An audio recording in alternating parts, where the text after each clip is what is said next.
Hi guys, I'm here to bring you your This Week at Axis video for the week of August 11th to August 15th. So we are going to be starting a new strength cycle this week, and this entire cycle is going to be geared toward a 3-rep max. So just keep in mind that all of the percentages that you're going to see for the next 6 weeks are going to be based off of your 3-rep max. Luckily, most of you just established a new 3-rep max a couple weeks ago at the end of July for the Axis Fitness test, so you should have that number ready to go.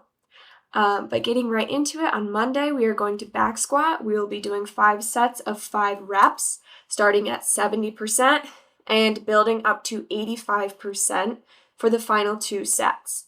So that same rep scheme and percentage scheme we're also going to see on the bench press and the deadlift. Again, your percentages are based on your 3-rep max. So if your 3-rep max back squat was 150 pounds, you would start with 70% of 150 pounds and then build up to 85% of 150 pounds. Then we have a more gymnasty workout for our workout on Monday.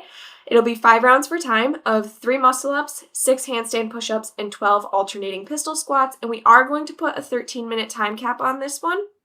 Scaling for this one, we can scale to 4 chest-to-bar pull-ups, 5 kipping pull-ups, or 5 jumping negative pull-ups, or 6 ring rows. For the handstand push-ups, as usual, you can scale the setup with the plates and the ab mat, or we're going to do 12 dumbbell strict press at a pretty challenging weight. It should be a challenging 12 reps. And then for the pistol squats, just a few scaling options here. If there are others that you do, just talk to your coach, probably be fine, but you could do 12 single leg squats to a bench, 12 lunges, or 12 air squats. So that's Monday. On Tuesday, we're gonna work on Turkish get-ups. So you can either just work on the movement itself and start feeling more comfortable with it, or you can build to a heavy single on each side, maybe even going for a 1-rep max on each side. So we'll spend about 10 minutes on that. And then we're going to have an AMRAP 20 of a 400-meter run, 20 kettlebell swings, and 10 toes to bar.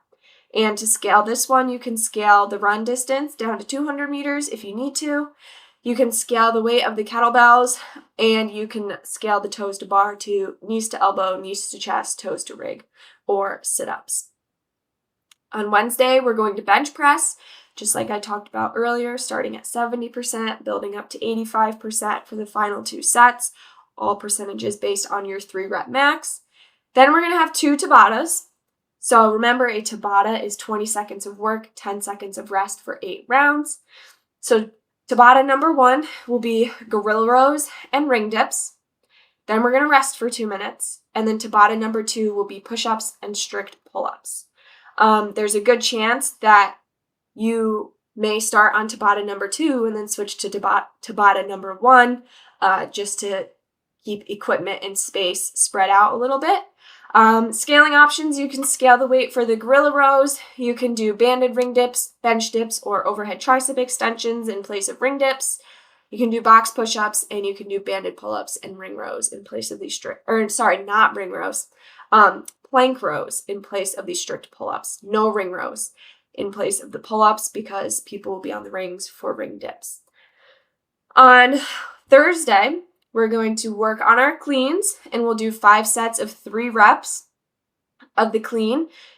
Beginner athletes, I would actually stick with 5 sets of 5 reps and work on your technique. And then intermediate and advanced athletes, as long as your technique is looking good, go ahead and build in weight each round.